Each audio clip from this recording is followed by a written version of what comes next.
خیال کیا جاتا ہے کہ کائنات کی موجودہ عمر تقریباً 14 ارب سال ہو چکی ہے۔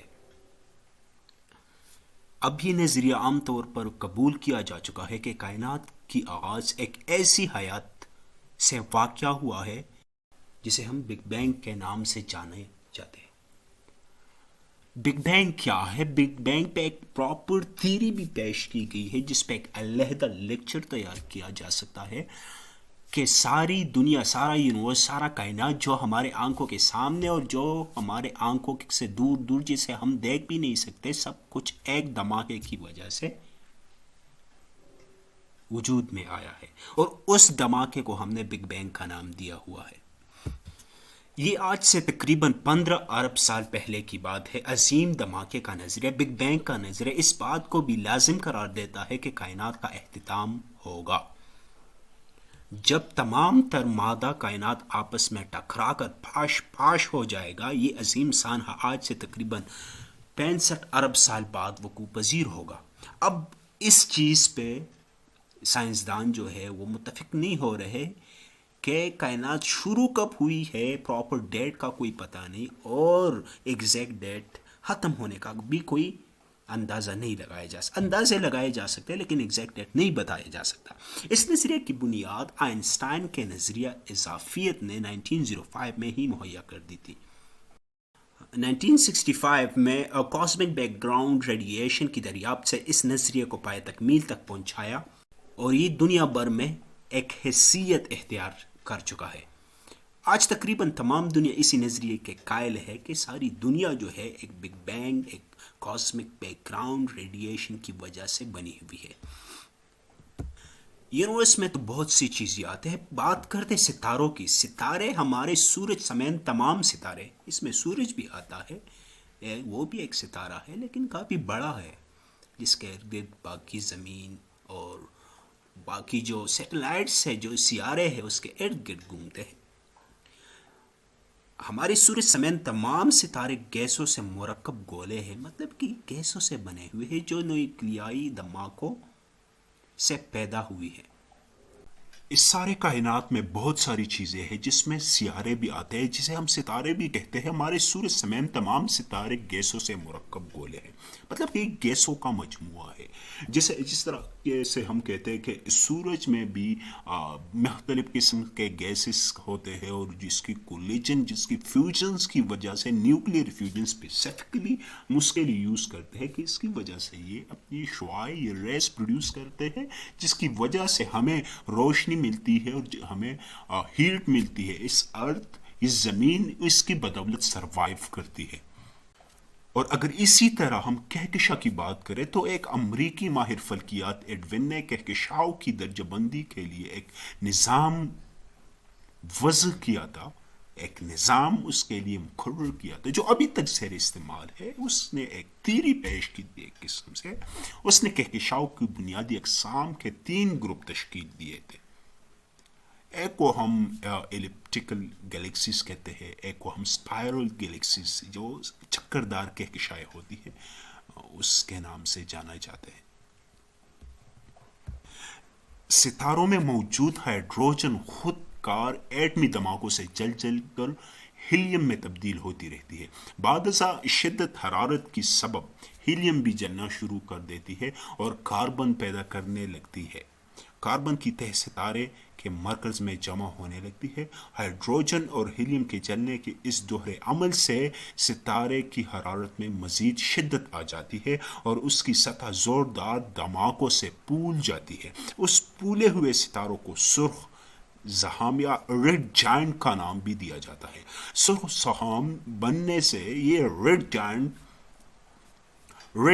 ستارہ جہاں حجم میں بہت زیادہ بڑھ چکا ہوتا ہے، وہاں اس کی درجہ حرارت اور چمک میں تیزی سے کمی واقع ہو جاتی ہے۔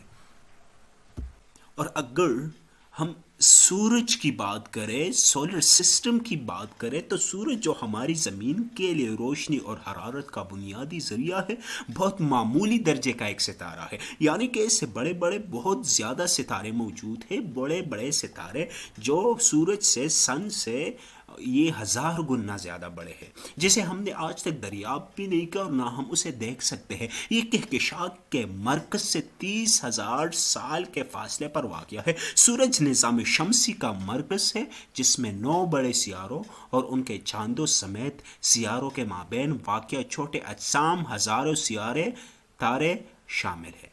سورج زیادہ تر ہائیڈروجن اور ہیلیم گیسوں پر مشتمل ہے۔ اس کے مرکز میں ایک بڑا نیوکلیائی ری ایکٹر ہے، جس کا درجہ حرارت کم از کم 1,40,00,000 سینٹی گریڈ ہے۔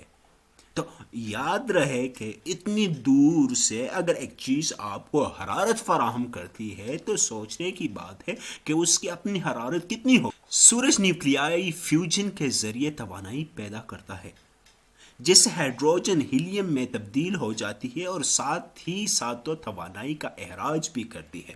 اور اگر اسی طرح ہم نظام شمسی کی پیدائش کی بات کریں تو نظام شمسی کے بارے میں عام طور پر یہ خیال کیا جاتا ہے کہ وہ 14,60,00,000,000 سال پہلے ایک شمسی صحائیے کا مرکز مائل ارتکاز سے مادے میں ہونے والے اضافے کے نتیجے میں وجود میں آیا۔ تو it's main there is a Big Bang theory were there also.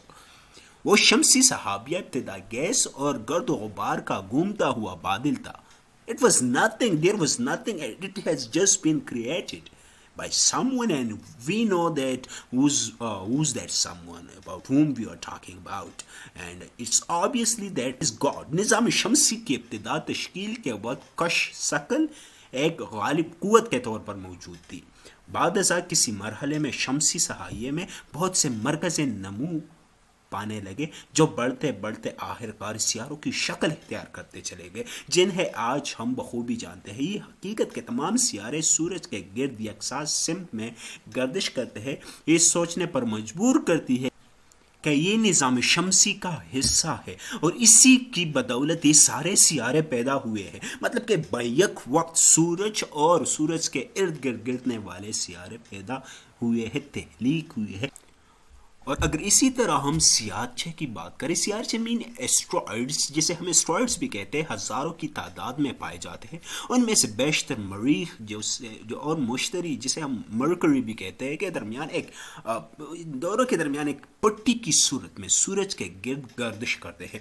سب سے بڑا سیارچہ جسے ہم سیرس بھی کہتے ہیں، جس کا سائز جو ہے تقریباً 941 کلومیٹر، مطلب کہ یہی راؤنڈ اباؤٹ کوئی 585 میل ہے۔ یہ گمان کیا جاتا ہے کہ یہ سیارچے کسی ایسے سیارے کے باقی ماندہ ٹکڑے ہیں جو مشتری کی کشش کے باعث تباہ ہو گیا تھا۔ تو اٹ مینس کہ کچھ چیزیں جو ہے وہ جڑ نہیں پائی ہے، یا مطلب کہ کوئی ایسا ستارہ جو ہم کہتے ہیں کہ دنیا سے پہلے غرق تباہ بھی ہوئی ہے، تو ہم کہہ سکتے ہیں کہ یہ شاید وہ دنیا ہو۔ کیا پتا کون صحیح کون غلط، کوئی نہیں جانتا۔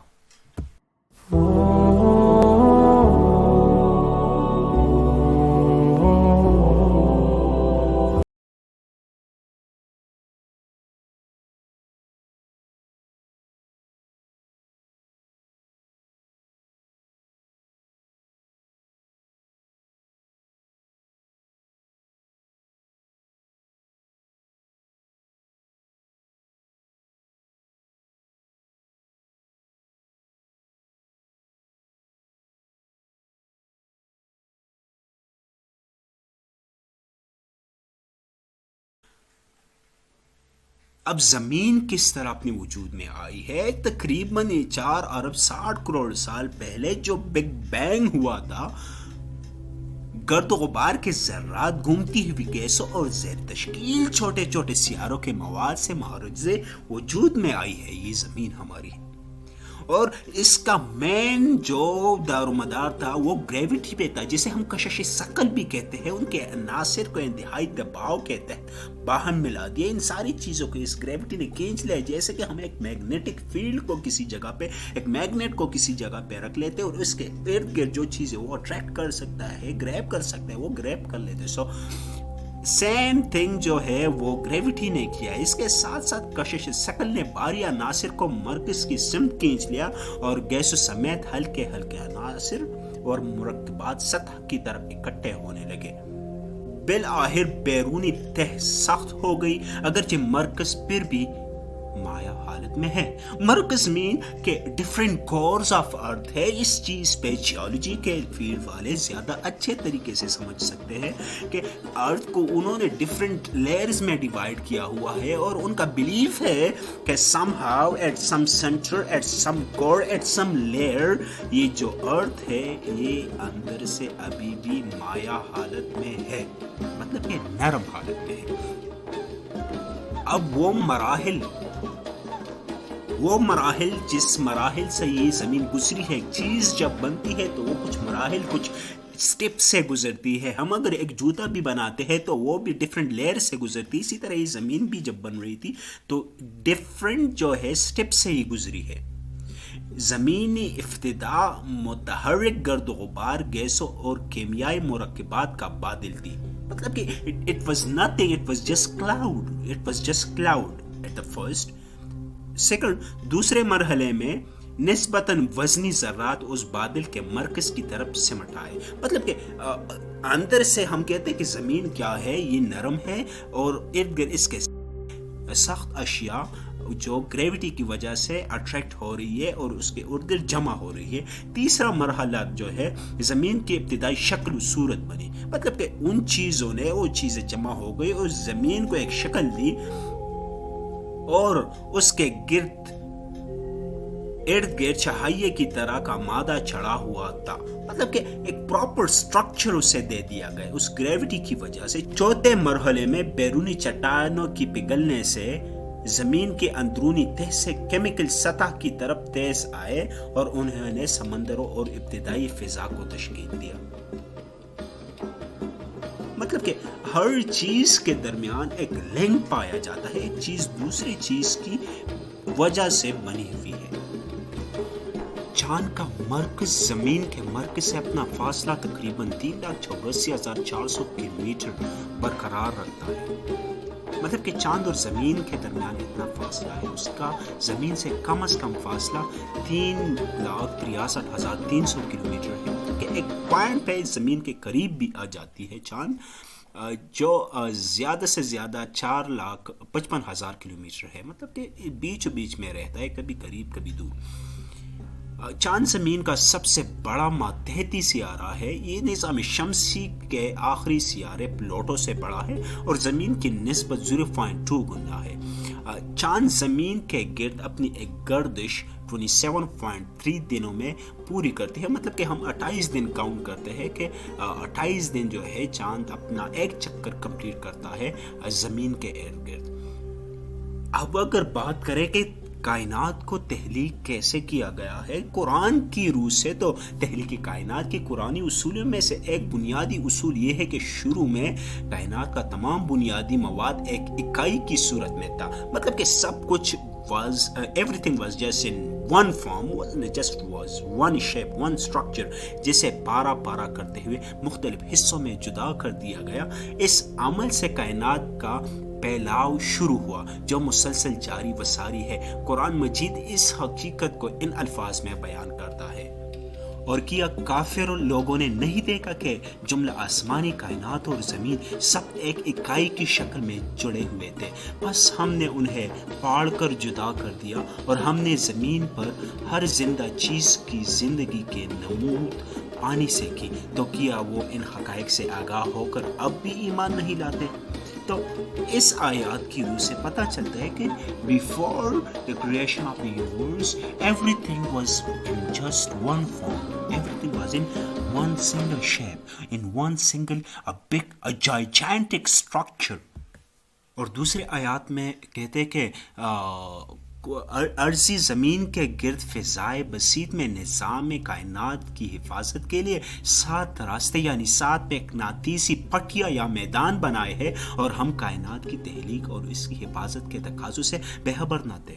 اگرچہ 7 آسمانوں کے کچھ روحانی معنی اور توجیہاتی بھی بہت سی تفاسیر میں پیش کیے گئے ہیں،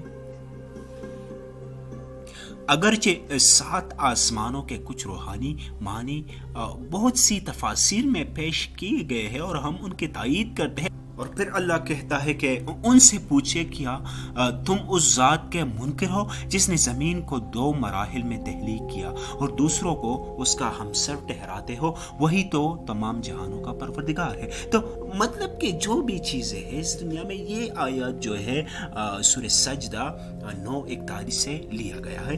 جدید تحقیقات کے روح سے سائنسدانوں کا خیال ہے کہ زمین کی تخلیق 4 ارب 60 کروڑ سال پہلے عمل میں آئی۔ اصل حقیقت سے اللہ تعالیٰ ہی بہتر آگاہ ہے، کیونکہ اسی نے بنایا ہے۔ جدید سائنس قرآن مجید کے پیش کردہ حقائق کی بھی تصدیق کرتی ہے۔ علم طبقات الارض مطلب کہ جیولوجی جو ہم کہتے ہیں کہ جدول کے مطابق زندگی کے ظہور سے قبل جو مرحلہ تھا اسے ایزوک ایرا مطلب ایزوک ایرا کہتے ہیں۔ اس زمانے کے بارے میں یہ اندازہ لگایا گیا ہے کہ وہ کم و بیش 20 ارب سالوں پر محیط تھا۔ اس زمانے میں زمین کسی بھی نوع حیات کے لیے قابل سکونت نہ تھی، مطلب کہ جب یہ اپنے فارم، اپنے صورت، اپنے شکل میں وجود میں آئی تو اس وقت یہ رہنے کے قابل نہیں تھی۔ اللہ تعالیٰ نے اسے رہنے کے قابل بنایا، پھر اذن الہی سے زمین کے حالات کو انواع حیات کے قابل بنایا۔ اس پہ پلانٹس اگنے لگے، شاید اس پہ اللہ نے ڈیفرنٹ مخلوق پیدا کی، اور پھر obviously حضرت آدم علیہ السلام کو بھی یہاں پر بھیجا گیا۔ اگر ہم پہلی آسمانی تہ کی بات کریں، کیونکہ ہم کہتے ہیں، ہمارا بلیف ہے کہ آدم علیہ السلام کو آسمانوں سے اتارا گیا تھا، تو وہاں پہ کچھ نہ کچھ پورٹل جس سے ہم نے آج تک کبھی ٹچ نہیں کیا، جسے ہم دیکھ بھی ایون نہیں سکتے۔ ہم بلیف کرتے ہیں کہ جو بلو کلر کا ہے یہ اٹس جسٹ ایلوجن ہے ہماری آنکھ کے۔ جو ایک چیز دور ہوتی ہے ہم اسے بلو، ہماری آنکھیں صرف اسے بلو کنسیڈر کرتی ہے کہ it's blue, so we believe that sky is blue, whether it's blue اور not we are not pretty much sure about that. پہلی آسمانی تہ کم و بیش 65 کھرب کلومیٹر تک پھیلی ہوئی ہے۔ جسٹ تھنک، جیسے امیجن 65 کھرب۔ دوسری آسمانی تہ 1,30,000 نوری سال وسیع ہے۔ 1,30,000 جسٹ امیجن۔ تیسری آسمانی تہ جو ہمارے مقامی کلسٹر ہے 20 لاکھ نوری سال کی حدود میں پھیلی ہوئی ہے۔ چوتھی آسمانی تہ جو کہکشاؤں کے تمام گروہوں کے مجموعہ ہے اور کائنات کا مرکز تشکیل دیتی ہے 10 کروڑ نوری سال پر محیط ہے۔ پانچویں آسمانی تہ 1 ارب نوری سال کے مسافت پر واقع ہے۔ چھٹی آسمانی تہ جو ہے 20 ارب نوری سال دور ہے۔ ساتویں آسمانی تہ اس سے بھی کئی گنا آگے ہے، جس کا اندازہ لگانا محال، مطلب کہ ہم ایون امیجن بھی نہیں کر سکتے کہ اتنا دور ہے۔ ہم ایون اندازہ بھی لگانا، مطلب کہ انسان کچھ نہیں کر سکتا تو اندازہ تو لگا سکتا ہے، لیکن یہاں پہ ہمارا اندازہ بھی جو ہے وہ بھی پوس ہو جاتا ہے، ہم وہاں پہ اندازہ بھی نہیں لگا سکتے۔ اب اگر ہم اس آسمانوں کے فنکشنز کی بات کریں تو پہلا آسمان وہ خلائی میدان ہے، مطلب کہ اگر ہم آسمان کے فنکشن کے بعد یہ سارے آسمانوں کی ہم نے جو ڈسکشن کی ان کی فنکشنز کی بات کریں تو وہ خلائی میدان جس کی بنیاد ہم اپنے نظام شمسی کے ساتھ مل کر رکھتے ہیں، وہ پہلا آسمان ہے۔ دوسرا آسمان جو ہے ہماری کہکشاں کا خلائی میدان ہے، یہ مقناطیسی وہ میگنیٹک میدان ہے جس سے ملکی وے کا مرکز تشکیل دیتا ہے۔ مطلب کہ ملکی وے جو ہم بلیو کرتے ہیں کہ دیر از اے ملکی وے، تو دوسرا آسمان ہے اور وہ حال ہی میں دریافت ہوا ہے۔ مطلب کہ ہم نے آج تک صرف دوسرا آسمان جو ہے دیکھا ہے، کیا ہم نے تیسرے آسمان کو ایون امیجن بھی کیا ہے؟ ہمارے مقامی کلسٹر کہکشاؤں کے گرد گروہ کا خلائی میدان ہے، مطلب کہ we are just imagining over here. And چوتھا آسمان کائنات کا مرکزی مقناطیسی میدان ہے جو کہکشاؤں کے تمام گروہوں کے مجموعے سے تشکیل پاتا ہے۔ مطلب کہ ابھی تک ہمارا سوچ، ہماری ذہنیت گئی ہے دوسرے آسمان تک کہ وہاں پہ کلسٹرز بنے ہوئے ہیں، لیکن چوتھے آسمان میں اس سارے کلسٹرز کا مجموعہ ہے، مطلب کہ یہی چھوٹے چھوٹے آسمان بھی ہم کہہ سکتے ہیں وہاں چھوٹے آسمان میں ہے۔ تو پانچویں آسمان کائناتی پٹی پر مشتمل ہے۔ اسی طرح چھٹا آسمان پھیلی ہوئی کائنات کا میدان ہے۔ ساتواں آسمان جو ہے سب سے بیرونی میدان ہے جو کہ کہکشاؤں کے غیر محدود بیکرانی سے تشکیل پاتا ہے۔ مطلب کہ اس کے بارے میں کوئی آئیڈیا نہیں ہے کہ how bigger it could be and what it has, کوئی آئیڈیا نہیں اس کے بارے میں کہ اس کے اندر ہے کیا اور بنا کس چیز سے ہے اور اس کا فنکشن کیا ہے۔ We can only imagine, that's it. یہ ویڈیو بناتے ہوئے ہم نے پراپر ریسرچ کی ہے اور اسی کی بنا پہ آپ لوگوں کو انفارمیشن پرووائڈ کی ہے.